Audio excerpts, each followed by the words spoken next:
तो दोस्तों आज मैं आप लोगों के सामने लेकर आया हूं पूरा का पूरा सिलेक्टेड क्वेश्चन। और हाँ, जैसे क्वेश्चन अभी मैं बता रहा हूं मेरे दोस्तों आपके पेपर में D2 छपेगी, बशर्ते मेरे भाई कि पूरा स्टोरी बेस्ड जो अभी मैं आपको बताने वाला हूं वो सारा क्वेश्चनों को मेरे दोस्तों मोहब्बत से आप लोग देखते रहेंगे, क्योंकि दोस्तों जितना अभी मेरे भाई आप लोगों को बताने वाला हूँ ये पूरा सिलेक्टेड क्वेश्चन होगी। और इस तरह से जिस तरह से अभी आप लोगों ने देख रहे हैं इस तरह से टोटल आप लोगों को 8 लेक्चर मिलेंगे। और एग्जाम हॉल घुसने से पहले इन सारे 8 लेक्चरों को मेरे भाई आप लोगों को क्या करना है भाई, कंप्लीट कर लेना है, इससे बाहर पेपर में नहीं छपेगी। जैसे दोस्तों अगर हम पहला क्वेश्चन की बात करें तो मेरे भाई पहला क्वेश्चन आपसे कहता है, क्या मोहब्बत से सुनेंगे। पहला क्वेश्चन कहता है भारतीय संविधान का निर्माण कब हुआ था। आपको मेरे भाई एकदम मोहब्बत से लिखना है क्या है कि भारतीय संविधान का निर्माण कब हुआ था। भारतीय संविधान का निर्माण एक संविधान सभा द्वारा किया गया था। भारत का संविधान जो है, भारत का संविधान का निर्माण भारतीय संविधान सभा द्वारा किया गया था। ठीक है, भारत के संविधान का निर्माण एक संविधान सभा द्वारा किया गया था। 9 दिसंबर 1946 को संविधान सभा बुलाई गई। कब मेरे भाई, पहली बार संविधान सभा का बैठक कब हुई थी, 9 दिसंबर 1946 को पहली बार दोस्तों हमारे संविधान सभा का बैठक होती है। डॉक्टर सचिदानंद सिन्हा इसके अस्थायी अध्यक्ष बने थे। कौन मेरे भाई, तो बताएंगे सर हमारा डॉक्टर सचिदानंद सिन्हा इसका हमारा अस्थायी सदस्य बने थे। 11 दिसंबर 1946 को डॉक्टर राजेंद्र प्रसाद, यानी ठीक इसके 2 दिन के बाद राजेंद्र प्रसाद को दोस्तों अस्थायी अध्यक्ष बनाया गया था। संविधान सभा की पहली बैठक हमारा होता है 9 दिसंबर 1946 को। संविधान सभा का दूसरी बैठक कब होती है मेरे भाई, तो 11 दिसंबर 1946 को। तो इस तरह से आपको लिखना है कि 11 दिसंबर 1946 को डॉक्टर राजेंद्र प्रसाद इसके अस्थायी अध्यक्ष बने। इस संविधान को बनाने में 2 वर्ष 11 महीना 18 दिन लगे और संविधान 26 नवंबर 1949 को बनकर तैयार हो गया। क्या लिखेंगे मेरे भाई, बनकर तैयार हो गया। भाई याद रखिएगा हमारा संविधान दोस्तों बनने में कितना समय लगा, 2 वर्ष 11 माह 18 दिन में हमारा संविधान बनकर तैयार हो गई। और इसे 26 नवंबर 1949 को दोस्तों 26 नवंबर 1949 को हमारा संविधान बनकर तैयार हो गए और इसे 26 जनवरी 1950 को लागू किया गया था। आप और भी बहुत कुछ लिख सकते हैं मेरे भाई कि भारतीय संविधान सभा में, जो मैं बोल रहा हूं उसको गौर से सुनेगा, भारतीय संविधान सभा में बनाते समय, भारतीय संविधान सभा को बनाते समय लगभग 64 लाख का खर्च आया था। कितना, लगभग 64 लाख रुपया का खर्च आया था। आप ये भी लिख सकते हैं भारतीय संविधान सभा में विभिन्न देशों से बहुत ही अच्छे अच्छे बातों को हमारे संविधान में समावेश किया गया है। जैसे मौलिक अधिकार हमारा अमेरिका से लिया गया है, मौलिक कर्तव्य रूस से लिया गया है, राज्य के नीति निर्देशक तत्व ये आयरलैंड के संविधान से लिया गया है, संशोधन प्रणाली यह हमारा अफ्रीका से लिया गया है। कुछ आप एग्जाम्पल दे देंगे। जैसे मेरे भाई मैंने आपको बताया वैसा ही आपको लिखना है कि भारत के संविधान का निर्माण एक संविधान सभा द्वारा किया गया। 9 दिसंबर 1946 को संविधान सभा का पहली बैठक हुई और इस बैठक में अस्थायी अध्यक्ष डॉक्टर सचिदानंद सिन्हा को बनाया गया। किसको मेरे भाई, डॉक्टर सचिदानंद सिन्हा को अस्थायी अध्यक्ष बनाए गए। इसके ठीक 2 दिन के बाद 11 दिसंबर 1946 को डॉक्टर राजेंद्र प्रसाद को अस्थायी अध्यक्ष बनाए गए। इस प्रकार हमारा संविधान इस संविधान को बनाने में 2 वर्ष 11 महीना 18 दिन लगे और संविधान 26 नवंबर 1949 को बनकर तैयार हो गए। इस प्रकार दोस्तों हमारा संविधान, याद रखिएगा दोस्तों, हमारा 26 जनवरी 1950 को लागू हो गया। भाई ठीक है भाई, संविधान सभा की पहली और अंतिम बैठक कब होती है, पहली बैठक होती है 9 दिसंबर 1946 को और अंतिम बैठक होती है 26 जनवरी 1950 को। सबको पता है मेरे भाई पहली वाली बैठक, लेकिन अंतिम बैठक कब होती है ये 90% कैंडिडेट को नहीं पता है, लेकिन दोस्तों आपको पता होना चाहिए क्योंकि आपको मैं बता रहा हूं। याद रखिएगा क्या बताने सर, इसकी अंतिम बैठक 24 जनवरी 1950 को होता है। कब होता है मेरे भाई, 24 जनवरी 1950 को इसकी बैठक होती है। भाई याद रखिएगा 24 जनवरी 1950 में इसकी बैठक होती है। भाई ठीक है, हो गया दोस्तों, गजब हो गया, क्योंकि मैं लेकर आ गया हूं क्रैश कोर्स। दोस्तों ये क्रैश कोर्स के अंदर में आप लोगों को 5 साल का मॉडल पेपर, 10 साल का PYQ और हाँ यहां तक ही नहीं बल्कि मेरे दोस्तों आप लोगों को सिलेक्टेड क्वेश्चन भी दिए जाएंगे और साथ ही साथ हमारे झारखंड के अंदर में पिछले 3 साल के अंदर में जितने सारे डिस्ट्रिक्ट में प्री बोर्ड और प्री टेस्ट और SA1 का एग्जाम हुआ है, सारा क्वेश्चन मेरे दोस्तों आप लोगों को यहां पे देखने को मिलेंगे। और हां, यहां तक ही नहीं बल्कि मेरे दोस्तों आप लोगों को क्रैश कोर्स के अंदर में फ्री में ऑनलाइन टेस्ट सीरीज भी दिए जा रहे हैं, जहां पे दोस्तों झारखंड का सारा स्टूडेंट्स दोस्तों आ करके यहां पे टेस्ट लगा रहे हैं और अपनी तैयारी को मजबूत कर रहे हैं। तो लेट किस लिए कर रहे हैं? जाएं जल्दी से प्ले स्टोर से मिसाइल क्लासेस के ऐप को डाउनलोड करें और डाउनलोड करने के बाद दोस्तों क्रैश कोर्स को आप एनी हाउ ज्वाइन करें। मेरे दोस्त आप तैयारी कहीं से भी करें, कोई दिक्कत नहीं है, लेकिन दोस्तों इस क्रैश कोर्स को ज्वाइन करना ना बोले, क्योंकि दोस्तों क्रैश कोर्स में हर एक वो क्वेश्चन को डाला गया है जो दोस्तों आपके एग्जाम में D2 छपेगी, चाहे वो ऑब्जेक्टिव का हो चाहे वो सब्जेक्टिव का हो। बड़ी सुंदर तरीके से दोस्तों आप लोगों के सामने ये कोर्स को तैयार किया गया है। और हां, ज्वाइन करने के बाद आप लोग हमारे साथ सुबह दोपहर शाम बेहतरीन तरीके से जुड़ के आप अपनी तैयारी को मजबूत कर सकते हैं। तो लेट किस बात की, जाएं जल्दी से प्ले स्टोर से मिसाइल क्लासेस के ऐप को डाउनलोड करें और डाउनलोड करने के बाद दोस्तों इस कोर्स को ज्वाइन करें। और हां, भूले ना, अगर कोर्स को ज्वाइन करने में कोई भी दिक्कत आ रही है दोस्त, तो नीचे जो नंबर स्क्रॉल हो रही है इस नंबर पे आप लोग व्हाट्सएप करेंगे तो हमारी टीम आपको रिप्लाई करेगी। संविधान सभा के गठन प्रक्रिया का वर्णन करें। मेरे दोस्तों संविधान सभा की जो गठन की प्रक्रिया की अगर हम बात करें तो गौर से सुनेगा। संविधान सभा का गठन जुलाई 1949 को नई दिल्ली में पुस्तकालय भवन में की गई। याद रखिएगा मेरे दोस्तों, अगर आपसे पूछा जाएगा संविधान सभा का गठन कहाँ पे किया गया था, तो दिल्ली में एक लाइब्रेरी था मेरे भाई, उसी लाइब्रेरी में बैठकर संविधान का निर्माण हो रही थी। उस समय कुल सदस्यों की संख्या 289 थी। उस समय कुल सदस्यों की संख्या कितनी थी मेरे भाई? 289 थी। संविधान सभा के अस्थायी अध्यक्ष डॉक्टर सचिनंद सिन्हा को बनाया गया था। संविधान सभा का अस्थायी अध्यक्ष किसको बनाया गया मेरे भाई? डॉक्टर सचिनंद सिन्हा को संविधान सभा का अस्थायी अध्यक्ष बनाया गया था। लेकिन इसके 2 दिन के बाद 11 दिसंबर 1946 को संविधान सभा का अस्थायी अध्यक्ष डॉक्टर राजेंद्र प्रसाद को बनाया गया। लिखिएगा मेरे भाई, डॉक्टर सचिनंद सिन्हा को संविधान सभा का अस्थायी अध्यक्ष बनाया गया। ठीक इसके 2 दिन के बाद यानी 11 दिसंबर 1946 को डॉक्टर राजेंद्र प्रसाद को संविधान सभा का अस्थायी अध्यक्ष बनाया गया। संविधान सभा में हैदराबाद एक ऐसा देशी रियासत थी जिन्होंने भाग नहीं लिया था। कई बार ऑब्जेक्टिव में क्वेश्चन आ चुका है मेरे भाई, आखिर भारत का वो कौन सा देशी रियासतें थे, भारत के वो कौन से शहर थे जो दोस्तों हमारे संविधान सभा के निर्माण में भाग नहीं लिए थे? तो बताएंगे सर हमारा हैदराबाद। कौन थे मेरा रसगुल्लो?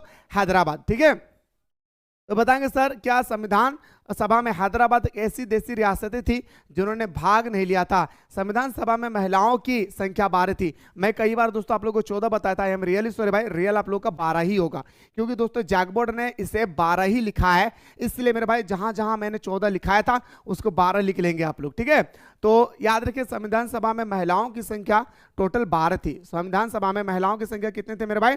तो टोटल हमारा 12 थे। संविधान को बनाने में लगभग दोस्तों हमारा 64 लाख रुपया का खर्चा हुआ था। कितना मेरे भाई? 63,96,729 रुपया। यानी आप यहाँ पे लिखेंगे संविधान सभा को बनाने में लगभग 64 लाख रुपया का खर्चा हुआ था। संविधान सभा में 114 दिन तक बहस हुई। संविधान सभा में टोटल कितना दिन तक बहस हुआ है मेरे भाई? तो बताएंगे सर संविधान सभा में टोटल 114 दिन तक बहस हुई। और फाइनली 26 नवंबर 1949 को संविधान सभा ने संविधान बनाकर तैयार कर दिया और 26 जनवरी 1949 को हमारे देश में संविधान को लागू किया गया था। 26 नवंबर 1949 को संविधान सभा ने संविधान बनाकर तैयार कर दिया और फिर 26 जनवरी 1950 को हमारे देश में संविधान लागू कर दिया। इस प्रकार मेरे दोस्तों आपको संविधान सभा का गठन की प्रक्रिया के बारे में विस्तार पूर्वक मेरे भाई एक एक पॉइंट को आपको लिखना है, जैसे मेरे रसगुल्ला मैंने आप लोगों को बताया है भाई। ठीक है, अब ये क्वेश्चन मेरे भाई आपके पेपर में छपेगा नहीं, छप चुका है। जी हाँ, बिलीव नहीं होता तो जाके जैकबोर्ड जाके देखिए, ये क्वेश्चन छपेगा नहीं, छप चुका है। आपके पेपर में ये क्वेश्चन आएगा ही आएगा। और मेरे रसगुल्लो इस बात को याद रखेगा, भारतीय संविधान की बहुत सारी विशेषताएं होती है। आप मेरे भाई इसके अलावा आप बहुत सारे विशेषता लिख सकते हैं। सबसे पहले मेरी विशेषता को देखें, फिर मेरे दोस्तों आपको बताऊंगा आप इसके अलावा भी और क्या क्या लिख सकते हैं। और ये क्वेश्चन आपके पेपर में 5 मार्क्स का छपेगा नहीं, छप चुका है। आइए सर, भारतीय संविधान की बहुत सारी विशेषताएं भाई याद रखें मेरे भाई, भारत की संविधान की बहुत सारी विशेषताएं भाई। देखिए मेरे रसगुल्लो, भारतीय संविधान की प्रमुख विशेषता निम्नलिखित है। जब भी ये क्वेश्चन आए मेरे भाई, सबसे पहले आप भारतीय संविधान के बारे में कुछ लिखेंगे। क्या लिखेंगे मेरे भाई? जैसे मैंने आपको बताया, मैं नहीं लिखा हूं भाई, क्योंकि मैंने आपको ऊपर में बता चुका हूं, लेकिन डायरेक्टली आपको ऐसा नहीं लिखना है आंसर, कुछ डिफिनेशन देना है दोस्तों संविधान के बारे में। जैसे भारतीय संविधान का पहली बैठक 9 दिसंबर 1946 को हुआ और उस समय संविधान सभा का अस्थायी अध्यक्ष डॉक्टर राजेंद्र प्रसाद, सॉरी, अस्थायी अध्यक्ष डॉक्टर सच्चिदानंद सिन्हा को बनाया गया। ठीक इसके 2 दिन के बाद हमारा संविधान सभा का दूसरी बैठक होती है और इसमें डॉक्टर राजेंद्र प्रसाद को संविधान सभा का अस्थायी अध्यक्ष बनाए जाते हैं। संविधान सभा में टोटल 114 दिन तक बहस हुई, जिसमें दोस्तों हमारा संविधान 26 जनवरी, जी हाँ 26 नवंबर 1949 को बनकर तैयार हुई और फाइनली इसे दोस्तों याद रखेगा 26 जनवरी 1950 को इसमें लागू किया गया। इसके बाद देखेंगे भारतीय संविधान की बहुत सारी विशेषताएं, जो विशेषताएं दोस्तों आप लोग हमारे पास अभी देख रहे हैं। लिखित एवं विशाल संविधान, सबसे पहले मेरे भाई लिखना है क्या? लिखित एवं विशाल संविधान। मेरे रसगुल्लो, हम सबको पता है कि दुनिया का सबसे बड़ा संविधान हमारा भारत का संविधान है। क्यों कहा गया भाई दुनिया का सबसे बड़ा संविधान भारत का संविधान? तो इसलिए कहा गया है क्योंकि दोस्तों दुनिया के लगभग सभी देशों से कुछ ना कुछ दोस्तों हमारे संविधान में समावेश किया गया है, हमारे संविधान में शामिल किया गया है। जैसे मौलिक अधिकार अमेरिका से लिया गया है, राज्य के नीति निर्देशक तत्व आयरलैंड से लिया गया है, संघात्मक व्यवस्था कनाडा से लिया गया है। इस तरह से दोस्तों हमारे देश में, हमारे देश का जो संविधान है वो विभिन्न प्रकार के देशों से कुछ ना कुछ लिया गया है भाई। ठीक है, इसके बाद लिखा भाई लिखित एवं विशाल संविधान। भारत का संविधान विश्व के अधिकतर संविधान की तरह एक लिखित संविधान है। भारत का संविधान क्या है मेरे भाई? लिखित संविधान है। यह दुनिया भर में सबसे विशाल संविधान है और हमारा देश का संविधान जो है भाई दुनिया का सबसे बड़ा संविधान है। जी हाँ, भारत का संविधान दुनिया का सबसे बड़ा संविधान है। 26 जनवरी 1950 को भारत में लागू किया गया। भारतीय संविधान का लागू कब हुआ? 26 जनवरी 1950 को लागू किया गया। संविधान में टोटल 22 भाग विभाजित था। इसमें 395 अनुच्छेद और मेरे दोस्तों याद रखिएगा, यहाँ पे गलत लिखा है मेरे भाई, पहले हमारा 8 अनुसूची थी, आज 12 अनुसूची हो चुकी है भाई। याद रखिएगा, अनुसूची याद रखिए मेरे भाई, क्या? अनुसूची याद रखिएगा। टोटल उस समय दोस्तों हमारे कितना अनुसूची थे भाई? तो बताएंगे सर हमारा पहले 8 अनुसूची थे, आज हमारे संविधान में 12 अनुसूची हो चुके हैं। इसी प्रकार मेरे दोस्तों आप लिखेंगे हमारे संविधान सभा का गठन के समय टोटल हमारा 18 भाग थे, बाद में जाकर 4 जोड़ा गया और इसके बाद में जाकर वर्तमान में 3 जोड़ा गया। इस प्रकार हमारे भारतीय संविधान सभा में टोटल 25 भाग, 12 अनुसूची और 395 से अधिक अनुच्छेद शामिल है। इस प्रकार दोस्तों हम कह सकते हैं कि भारत का संविधान दुनिया का सबसे बड़ा संविधान है भाई। ठीक है भाई, आइए सर अगला देखिए सर, पॉइंट नंबर नेक्स्ट, प्रभुत्व संपन्न, समाजवादी, धर्मनिरपेक्ष, लोकतंत्रात्मक गणराज्य की स्थापना, creation of saving socialist, secular, democratic and Republic. आइए सर बात करते हैं मेरे भाई। ठीक है, कुछ गलत है मेरे भाई, इसको सही कर लेंगे। ठीक है, अब देखिए मेरे भाई क्या कहा गया? भारतीय संविधान ने भारत को संपूर्ण प्रभुत्व संपन्न, समाजवादी, धर्मनिरपेक्ष, लोकतंत्रात्मक गणराज्य घोषित किया गया है। इसका अर्थ है कि भारत पूर्ण रूप से स्वतंत्र है। याद रखिए दोस्तों, इसका मतलब क्या होता है? भारत पूर्ण रूप से स्वतंत्र है, भारत किसी भी देश का अधीन नहीं है। याद रखिएगा, भारत क्या है? पूर्ण रूप से स्वतंत्र है तथा सर्वोच्च सत्ताधारी है और किसी अन्य सत्ता के अधीन नहीं है। जैसे पहले हम लोग अंग्रेजों के अधीन थे, यानी अंग्रेज जो हमें कहते थे उसी को दोस्तों हम लोगों को मानना पड़ता था मजबूरन। लेकिन दोस्तों आज हमारा देश का जो सत्ता है वो हम लोग खुद चलाते हैं। हमारा देश का अपना सरकार है और सरकार जो कानून बनाते हैं वो कानून के दायरे पे हम लोग चलते हैं भाई। भारत का लक्ष्य समाजवादी समाज की स्थापना करना है और भारत धर्मनिरपेक्ष राज्य है। भारत क्या है मेरे भाई? हमारा भारत एक दोस्तों क्या है? धर्मनिरपेक्ष राज्य है। भारत धर्मनिरपेक्ष राज्य है मतलब भारत का कोई अपना धर्म नहीं है। भारत में कोई भी व्यक्ति को किसी भी धर्म को अपनाने का मन करे वो किसी भी धर्म को अपना सकते हैं और अपनाने का तो दूर की बात, अब अपनाने के बाद उस धर्म का प्रचार प्रसार भी कर सकते हैं। कोई भी व्यक्ति इस पर बाधा नहीं डालेंगे। अगर कोई व्यक्ति आप पर बाधा डालती है कि आप हिंदू से मुस्लिम क्यों बने, मुस्लिम से सिख क्यों बने, तो आप उस व्यक्ति के विरोध में दोस्तों एफआईआर कर सकते हैं अपने नजदीकी थाना प्रभारी को। ठीक है, आइए सर पॉइंट नंबर 3 पे बात करते हैं। जनता का अपना संविधान। मेरे दोस्तों भारत एक लोकतांत्रिक देश है भाई। क्या है भाई? भारत मेरे भाई क्या है भाई? एक लोकतांत्रिक देश है। लोकतांत्रिक का मतलब होता है दोस्तों कि जनता खुद अपने मन चाहे सरकार को चुनती है भाई। याद रखिएगा, जनता खुद अपने मन चाहे सरकार को चुनती है। जनता खुद अपने मन चाहे सरकार को चुनती है। देखिए मेरे भाई, भारत के संविधान एक महत्वपूर्ण विशेषता, भारतीय संविधान की एक महत्वपूर्ण विशेषता यह है कि यह जनता का अपना संविधान है। हमारा देश क्या है भाई? हमारा देश का संविधान क्या है? हमारा देश का संविधान हमारा जनता का है भाई। किसका है भाई? हमारे देश का संविधान जो है मेरे भाई, ये हमारा जनता का है, आपका हमारा है भाई संविधान, है ना। हम जिसे चाहे उसे प्रधानमंत्री बना सकते हैं, हम जिसे चाहे हम उसे मुख्यमंत्री बना सकते हैं, हम जिसे चाहें उसे हम मुखिया बना सकते हैं। तो भारत के संविधान की एक महत्वपूर्ण विशेषता यह है कि जनता का अपना संविधान है और इसे जनता ने स्वयं अपनी इच्छा से अपने ऊपर लागू किया है। यानी दोस्तों हम बोल सकते हैं हम भारत के लोग, यानी हम सब भारत के लोग भारत में एक संपूर्ण प्रभुत्व संपन्न समाजवादी धर्मनिरपेक्ष लोकतंत्रात्मक गणराज्य की स्थापना करते हैं भाई, है ना। संविधान की सर्वोच्चता, भारतीय संविधान देश का सर्वोच्च कानून है। देश के कानून से ऊपर कोई नहीं है। कितना भी बड़ा नेता से नेता आ जाए, कितना भी बड़ा दोस्तों मालदार से मालदार क्यों ना जाए, कानून से बढ़कर हमारा देश नहीं है, इस बात को याद रखिएगा। तो भारतीय संविधान देश का सर्वोच्च कानून है। कानून या आदेश इसके विरुद्ध जारी नहीं किया जा सकता है। सरकार के सभी अंगों को संविधान के अनुसार कार्य करना पड़ता है। सरकार के जितने सारे अंग हैं, जैसे कार्यपालिका, न्यायपालिका, विधायिका, जितने सारे अंग है, सारे अंगों को दोस्तों सरकार के अनुसार दोस्तों काम करना पड़ता है। याद रखिएगा दोस्तों, संविधान के अनुसार काम करना पड़ता है। ये सर हमारा चौथा विशेषता था। याद रखिए मेरे भाई, क्या है मेरे भाई? मेरे रसगुल्लो, ये हमारा चौथा विशेषता था। अगर हम लोग बात करें पांचवा विशेषता की बात करें तो धर्मनिरपेक्ष राज्य, सेकुलर स्टेट। क्या है? भारत के संविधान के अनुसार भारत एक धर्मनिरपेक्ष गणराज्य है। मैं दोस्तों अभी आप लोगों को यही बात बता रहा था, भारत एक धर्मनिरपेक्ष राज्य है। इसका अर्थ होता है भारत का कोई अपना धर्म नहीं है। भारत में कोई भी व्यक्ति किसी भी धर्म को अपना सकते हैं और उस धर्म को अपनाने के बाद उस धर्म का प्रचार प्रसार भी कर सकते हैं। इस पर कोई भी व्यक्ति किसी भी प्रकार से आप पर बाधा नहीं डालेगी। अगर कोई व्यक्ति आप पर बाधा डालती है तो उस व्यक्ति के ऊपर तुरंत आप एफआईआर करके नजदीकी थाना प्रभारी से आप बात कर सकते हैं कि सर मैं हिंदू था, मैं मुस्लिम बना, सर मुझे मुस्लिम था, मैं हिंदू बना हूं सर, और ये व्यक्ति हम पर बाधा डाल रही है। तुरंत दोस्तों उस एफआईआर के माध्यम से उस व्यक्ति को उठा के जेल में डाल दिया जाएगा। क्यों? क्योंकि दोस्तों ये हमारा अनुच्छेद नंबर, हमारे संविधान के अनुच्छेद नंबर 25-28 में कहा गया कि धर्मनिरपेक्षता के अधिकार है, किसी भी व्यक्ति को किसी भी धर्म का ग्रहण करने का अधिकार है ना। आइए सर, तो वही चीज कह रहे थे मेरे भाई, भारत के संविधान के अनुसार भारत एक धर्मनिरपेक्ष गणराज्य है।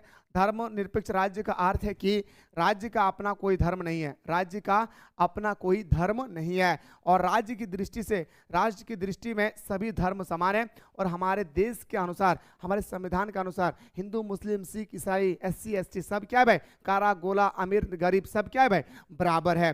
नागरिकों को धार्मिक स्वतंत्रता प्राप्त है और वे अपनी इच्छा अनुसार किसी भी धर्म को अपना सकते हैं, इच्छा अनुसार अपने इष्ट देव की पूजा भी कर सकते हैं तथा अपने धर्म का प्रचार प्रसार भी कर सकते हैं। यह अनुच्छेद नंबर 25-28 तक धार्मिक स्वतंत्रता प्रदान करने के बारे में बताया गया है। यह था सर हमारा संविधान की विशेषता। क्या था मेरे भाई? ये था हमारा संविधान की विशेषता जो बहुत इंपॉर्टेंट है मेरे भाई। ये था सर हमारा संविधान की विशेषता, संविधान का हमारा क्वालिटी जो मस्त इंपॉर्टेंट है मेरे रसगुल्लो, याद रखिएगा। आशा कर रही हो रे दादा हमारे दीदी की तोहनी हमारे बतवा बुझल पारे गली। उम्मीद करियो ना रे भाई हमारे बहन बतवा बुझल पारली की ना बता दी है, ठीक हो। अगला देखिए दोस्तों, महात्मा गांधी के प्रारंभिक जीवन के बारे में लिखिए। महात्मा गांधी के द्वारा जितने सारे आंदोलन किए गए, जैसे दोस्तों हमारे चोरी चौरा कांड, या दोस्तों आप बोल सकते असहयोग आंदोलन, भारत छोड़ो आंदोलन, चंपारण का आंदोलन, दांडी मार्च यात्रा, इन सब के बारे में दोस्तों आपको नेहरू रिपोर्ट, ये नेहरू रिपोर्ट अलग हो गया, इन सब को दोस्तों हम लोगों को फोकस करना है भाई, है ना, मतलब पढ़ना है। तो भारत के इतिहास के चमकते सितारे गांधी जी का 2 अक्टूबर 1869 को गुजरात के पोरबंदर जिले में जन्म हुआ। याद रखिएगा मेरे भाई, गांधी जी का प्रारंभिक जिंदगी की अगर हम बात करें तो सबसे पहले उनके जीवन के बारे में ही दोस्तों हम लोगों को बात करना होगा। तो भारतीय इतिहास की चमकते हुए एक सितारे महात्मा गांधी का जन्म 2 अक्टूबर 1869 को गुजरात के पोरबंदर जिले में हुआ था। इनका बचपन का नाम मनु था। लोग इसे प्यार से बापू कहते थे। याद रखें, लोग इसे क्या कहते थे मेरे भाई? प्यार से बापू कहते थे। इनका पिता का नाम मेरे भाई करमचंद गांधी था। इनके पिता इनके पिता एक दीवान थे। इनके माता का नाम पुतलीबाई थे। इसकी पत्नी का नाम कस्तूरबा गांधी थे। याद रखें दोस्तों, महात्मा गांधी के पत्नी का नाम क्या थे भाई?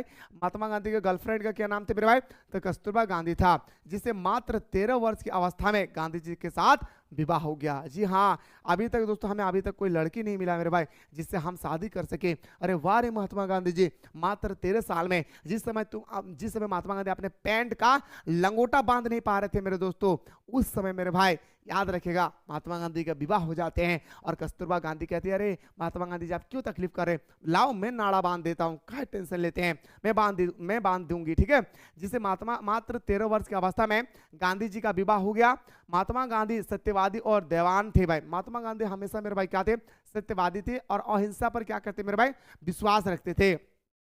मात्र 24 वर्ष की उम्र में वकालत की शिक्षा ग्रहण करने के लिए वह इंग्लैंड चले गए। डेट मेंशन कीजिएगा मेरे भाई, कब इंग्लैंड गए तो बताएंगे सर 1893 को महात्मा गांधी दोस्तों वकालत की डिग्री हासिल करने के लिए वह इंग्लैंड चले गए। कहाँ मेरे भाई? तो बताएंगे सर वो इंग्लैंड चले गए, ठीक है। महात्मा गांधी का मानना था कि बच्चों का प्रथम पाठशाला उनका परिवार है। हमें भी मानना चाहिए कि बच्चों का प्रथम पाठशाला उनका परिवार है, ठीक है। माता पिता का आचार विचार का प्रभाव बच्चों के मस्तिष्क पर पड़ता है।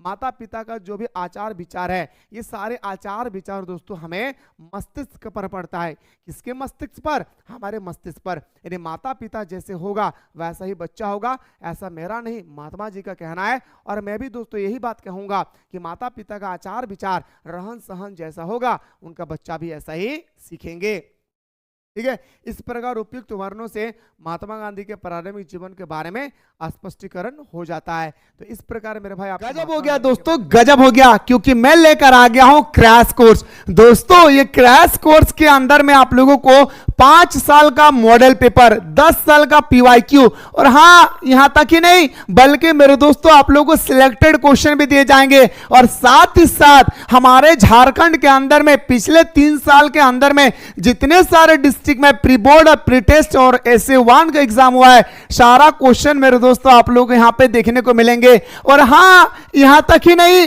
बल्कि मेरे दोस्तों आप लोगों को क्रैश कोर्स के अंदर में फ्री में ऑनलाइन टेस्ट सीरीज भी दिए जा रहे हैं, जहां पे दोस्तों झारखंड का सारा स्टूडेंट्स दोस्तों आकर के यहां पे टेस्ट लगा रहे हैं और अपनी तैयारी को मजबूत कर रहे हैं। तो लेट किस लिए कर रहे हैं? जाएं जल्दी से प्ले स्टोर से मिसाइल क्लासेस के ऐप को डाउनलोड करें और डाउनलोड करने के बाद दोस्तों क्रैश कोर्स को आप एनी हाउ ज्वाइन करें। मेरे दोस्त आप तैयारी कहीं से भी करें, कोई दिक्कत नहीं है, लेकिन दोस्तों इस क्रैश कोर्स को ज्वाइन करना ना बोले, क्योंकि दोस्तों क्रैश कोर्स में हर एक वो क्वेश्चन को डाला गया है जो दोस्तों आपके एग्जाम में D2 छपेगी, चाहे वो ऑब्जेक्टिव का हो चाहे वो सब्जेक्टिव का हो। बड़ी सुंदर तरीके से दोस्तों आप लोगों के सामने ये कोर्स को तैयार किया गया है। और हाँ ज्वाइन करने के बाद आप लोग हमारे साथ सुबह दोपहर शाम बेहतरीन तरीके से जुड़ के आप अपनी तैयारी को मजबूत कर सकते हैं। तो लेट किस बात की, जाएं जल्दी से प्ले स्टोर से मिसाइल क्लासेस के ऐप को डाउनलोड करें और डाउनलोड करने के बाद दोस्तों इस कोर्स को ज्वाइन करें।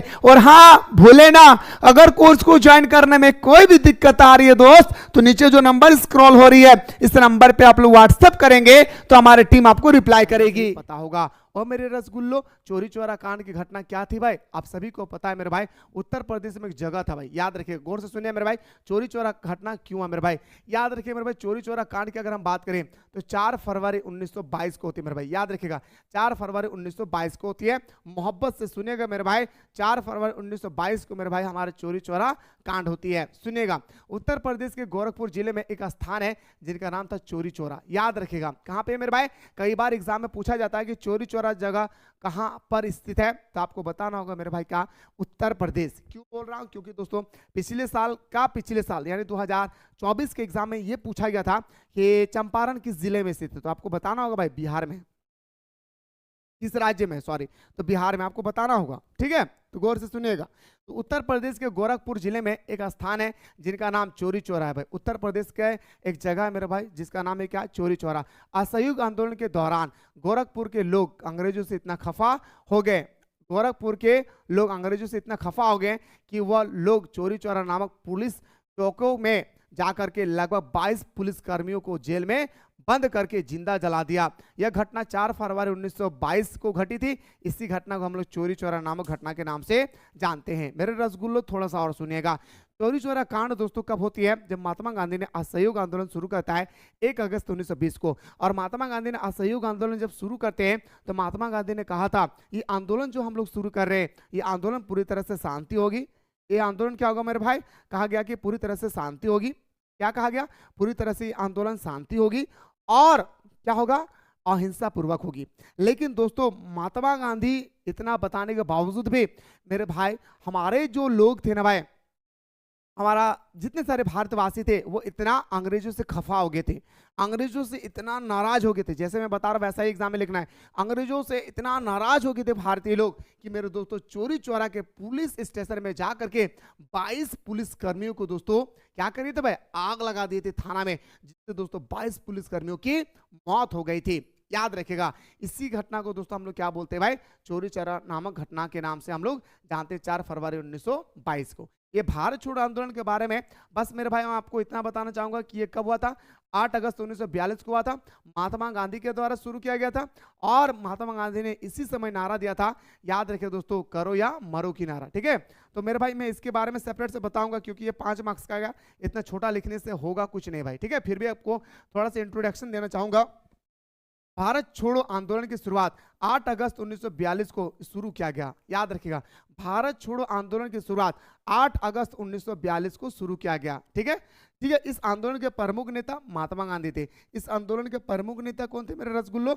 महात्मा गांधी थे। भारत छोड़ो आंदोलन का अर्थ यह नहीं था कि अंग्रेजों को उठाकर फेंक दिया जाए। महात्मा गांधी कहते हैं भारत छोड़ो आंदोलन का मतलब ये नहीं है कि जो हमारा क्या बोलता है भाई इसको, अंग्रेज लोग हैं उसको उठा करके फेंक देना है बाहर। नहीं, भारत छोड़ो आंदोलन का मतलब होता है कि अंग्रेजों को प्रेम से बताएंगे आप हमारे देश में बहुत दिनों तक अब शासन किए, अब चले जाइए क्योंकि भारत के लोग अब जाग चुके। ठीक है, अब भारत के लोग बुढ़का क्या बोलते हैं भाई, बैकूफ नहीं है ना भाई, मूर्ख नहीं है। भारत के लोग जागरूक हो चुके हैं, अब हमारे देश को जैसे आए थे वैसा छोड़ दे, महात्मा गांधी का मानना था। ठीक है भाई, इसलिए महात्मा गांधी ने इस आंदोलन में एक नारा दिया था, करो या मरो। कितना बार दोस्तों ये क्वेश्चन पूछा गया है कि किस आंदोलन में ये नारा दिया गया था, करो या मरो? तो मेरे दोस्तों भारत छोड़ो आंदोलन। तो मेरे भाई रसगुल्लो सुनिएगा, भारत छोड़ो आंदोलन की शुरुआत 8 अगस्त 1942 को शुरू किया गया। इस आंदोलन के प्रमुख नेता महात्मा गांधी थे। भारत छोड़ो आंदोलन का अर्थ यह नहीं था कि अंग्रेजों को उठा करके फेंक दिया जाए, इनका अर्थ केवल सत्ता का हस्तांतरण करना था, सत्ता को पलट देना है। अभी अंग्रेजों का शासन चल रही है, अब हमारा शासन चलेंगे। ठीक है, बाकी दोस्तों मैं आपको और बेटर तरीके से मेरे दोस्तों मैं आपको बताने की पूरी कोशिश करूंगा।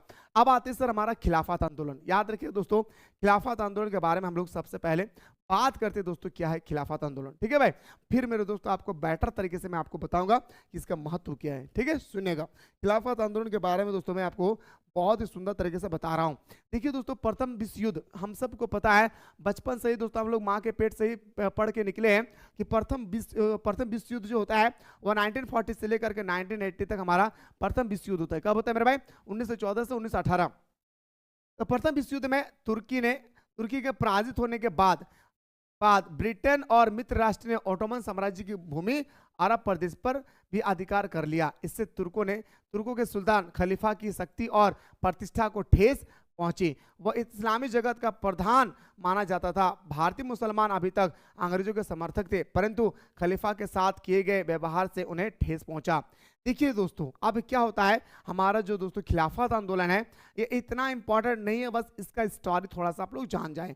देखिए मेरे भाई जैसे प्रथम विश्व युद्ध समाप्त हुई, गौर से सुनेगा, जैसे दोस्तों प्रथम विश्व युद्ध समाप्त हुई और हमारा दोस्तों पूरी तरह से हार गया दोस्तों तुर्की, और जीता कौन है भाई? इंग्लैंड, और इंग्लैंड के जितने सारे मित्र राष्ट्र थे सब कोई जीत गए भाई। प्रथम विश्व युद्ध खिलाफत आंदोलन क्या है भाई? गौर से सुनेगा, जैसे ही दोस्तों हमारा प्रथम विश्व युद्ध समाप्त हुई, प्रथम विश्व युद्ध में तुर्की पूरी तरह से हार गए और दोस्तों अंग्रेज यानी हमारा ब्रिटेन, इंग्लैंड के लोग जीत गए। इंग्लैंड के अलावा जितने सारे मित्र राष्ट्र दोस्ताना जो देश थे वो भी जीत गए, और दोस्तों उन्होंने ओटोमन साम्राज्य की भूमि अरब प्रदेश पर भी अधिकार कर लिया।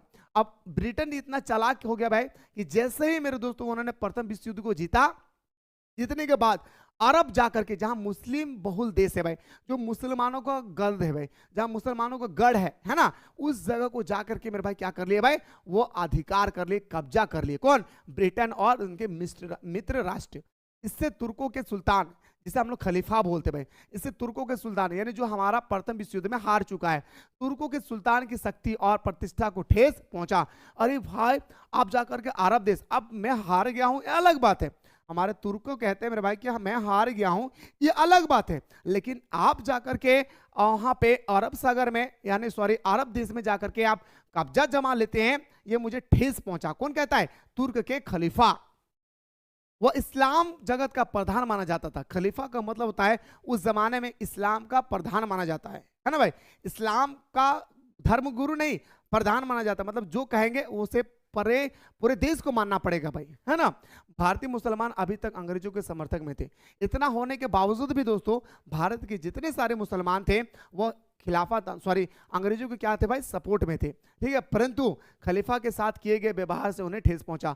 अब दोस्तों भारत के मुसलमान अंग्रेजों को साथ दे रहे थे, लेकिन उसी बीच में महात्मा गांधी उसी बीच में दोस्तों जब हमारे भारत के मुसलमानों को पता चला कि हमारा इंग्लैंड ने, हमारे अंग्रेजों ने, हमारे गद्दारों ने हमारे देश के नहीं तुर्क के खलीफा, जिसे हम लोग बादशाह बोलते हैं मुसलमानों का, उसको दोस्तों क्या बोले भाई, उस पर क्या करे भाई, उस जाके जुल्म कर रहा है या अरब के देशों पर कब्जा कर रही है, तब जाकर दोस्तों भारत के जितने सारे मुसलमान थे, याद रखे दोस्तों, उन्होंने बहिष्कार कर दिया।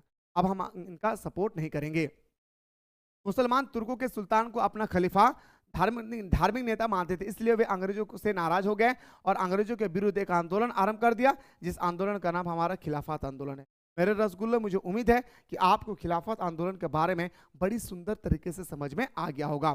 आगे देखिए मेरे रसगुल्लो, आगे क्या कहा गया, महत्व क्या था भाई, तो भारतीय स्वतंत्रता के इतिहास में खिलाफत आंदोलन का बड़ा महत्व है। इसका कारण हिंदू और मुसलमान एक हुए, और दोस्तों इसी कारण से हमारा दोस्तों खिलाफत आंदोलन के कारण ही हिंदू और मुस्लिम एक हुए, है ना। स्वतंत्रता आंदोलन सबल बना, है ना भाई, स्वतंत्र आंदोलन सबल बना, अंग्रेजों को और जनता का सहयोग ना रहा। अंग्रेजों को जैसे भारत के लोग सपोर्ट कर रहे थे, अब दोस्तों अंग्रेज जो है सपोर्ट नहीं करने लगा भारत के लोग।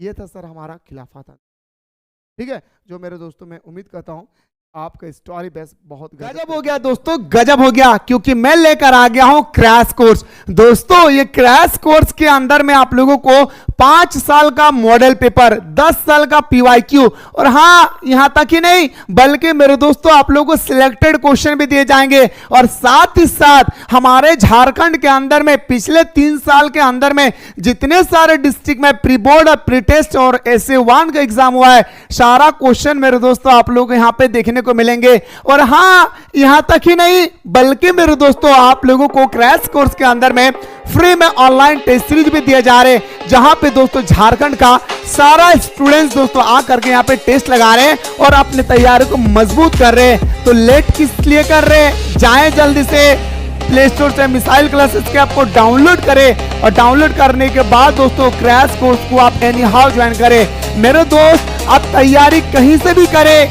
कोई दिक्कत नहीं है, लेकिन दोस्तों इस क्रैश कोर्स को ज्वाइन करना ना बोले, क्योंकि दोस्तों क्रैश कोर्स में हर एक वो क्वेश्चन को डाला गया है जो दोस्तों आपके एग्जाम में D2 छपेगी, चाहे वो ऑब्जेक्टिव का हो चाहे वो सब्जेक्टिव का हो। बड़ी सुंदर तरीके से दोस्तों आप लोगों के सामने ये कोर्स को तैयार किया गया है। और हाँ ज्वाइन करने के बाद आप लोग हमारे साथ सुबह दोपहर शाम बेहतरीन तरीके से जुड़ के आप अपनी तैयारी को मजबूत कर सकते हैं। तो लेट किस बात की, जाएं जल्दी से प्ले स्टोर से मिसाइल क्लासेस के आपको डाउनलोड करें, और डाउनलोड करने के बाद दोस्तों इस कोर्स को ज्वाइन करें। और हाँ भूले ना, अगर कोर्स को ज्वाइन करने में कोई भी दिक्कत आ रही है दोस्त, तो नीचे जो नंबर स्क्रॉल हो रही है इस नंबर पे आप लोग व्हाट्सएप करेंगे तो हमारी टीम आपको रिप्लाई करेगी। अब आते से गांधी जी, कहां चल रहा भाई, गांधी जी दौड़ दे रहा भाई, मत दौड़ो गांधी जी।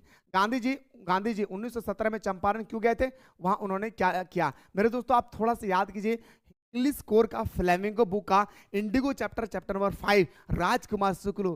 दादा ने बड़े जुल्म करा है, हाँ हमने का बड़े जुल्म करा है, कौन कह रहा था, राजकुमार शुक्ल। समझ गया ना मेरे भाई। तो अंग्रेजों के द्वारा चंपारण में जबरदस्ती वहां के किसानों से नील की खेती कराया जा रहा था। और 3 कठिया प्रणाली कहते थे मेरे भाई, है ना।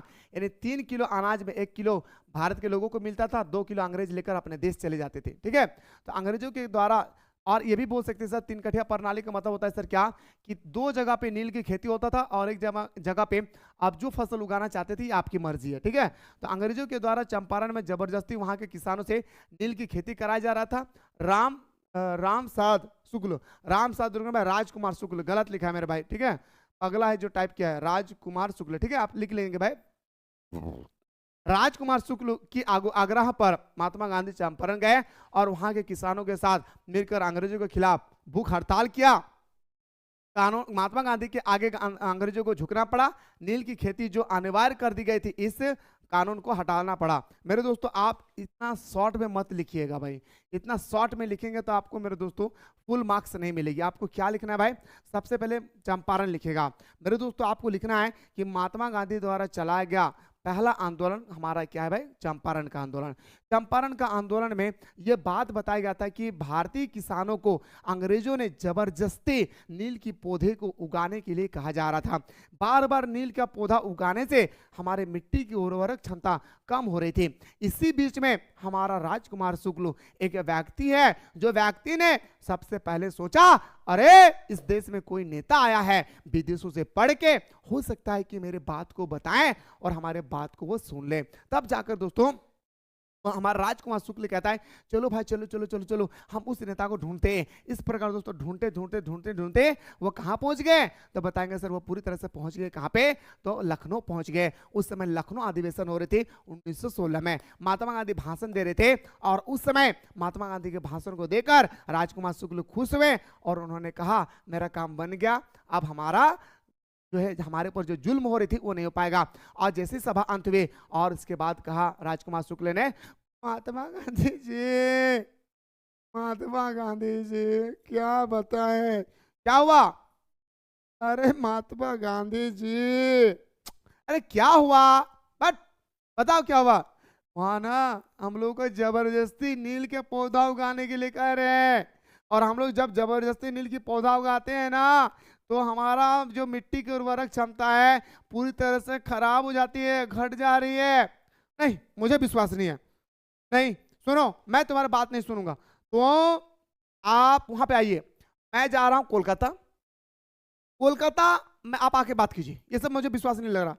महात्मा गांधी के साथ ही दोस्तों राजकुमार शुक्ल क्या करते भाई, वो महात्मा गांधी का पीछे पीछे कोलकाता पहुंच गए। और कोलकाता में अधिवेशन हो जाने के बाद मेरे दोस्तों पूरी तरह से महात्मा गांधी अपने विस्तार पूर्वक राजकुमार शुक्ल से बातचीत किए, और इतना करने के बावजूद भी राजकुमार शुक्ल का बात पर विश्वास नहीं होते हैं, कहते चलो भाई। तब जाके दोस्तों पटना स्टेशन पे उतरते हैं। उतरने के बाद दोस्तों बहुत स्टोरी है, उतरने के बाद बहुत कुछ होता है, मैं नहीं बता रहा हूँ। उसके बाद दोस्तों किसानों से गाँव गाँव जा करके किसानों से बातचीत किए, क्या सच में ऐसा हो रहा है। सभी किसानों ने कहा हाँ भाई, हाँ हाँ गांधी जी ऐसा ही हो रहा है, जबरदस्ती नील की खेती बोने के लिए कहा जा रहा है, जो बिल्कुल हम लोगों पर जुल्म हो रही है ना। इन सब कहने के बावजूद मेरे दोस्तों महात्मा गांधी ने कहा कि कोई वकील है क्या, तो मेरे दोस्तों उस समय वकील था हमारा डॉक्टर राजेंद्र प्रसाद, कलंक है तेरी जिंदगी पे। इस वकील की डिग्री हासिल करने के बावजूद भी आप आपके इलाके क्या, अगर किसानों पर अत्याचार हो रही है तो आपकी जो कोर्ट कचहरी की जो काम कर रहे हैं ना, ये कलंक है आप पर। तब जाकर दोस्तों महात्मा गांधी ने कहा गया कि नहीं, इसकी जो फीस है इसको रिटर्न करो। मेरे भाई 50% को वादा किया था, लेकिन मेरे दोस्तों 50% दिया था नहीं भाई, ठीक है ना। चलिए सर आइए सर, है ना भाई। अब दोस्तों प्रथम और द्वितीय तृतीय गोलमेज, प्रथम गोलमेज सम्मेलन 1930 में, द्वितीय गोलमेज सम्मेलन 1931 में, और तृतीय गोलमेज सम्मेलन 1932 में। द्वितीय गोलमेज सम्मेलन एक ऐसा सम्मेलन था जो दोस्तों लंदन में हुई थी, और याद रखिएगा मेरे दोस्तों इसी द्वितीय गोलमेज सम्मेलन में महात्मा गांधी ने भी भाग लिया था। क्या मेरे भाई, महात्मा गांधी ने भी भाग लिया था। हम उम्मीद करते हैं मेरे रसगुल्लो कि आप लोगों को बहुत ही सुंदर तरीके से समझ में आ गया होगा। अगर आप लोग इसी तरह से अगर देखना चाहते हैं तो दबा करके सारे स्टूडेंट्स कमेंट सेक्शन में कमेंट करें कि सर आप बताइए हम पढ़ने के लिए तैयार हैं। जल्दी से मेरे भाई आप लोग कमेंट सेक्शन में कमेंट करें।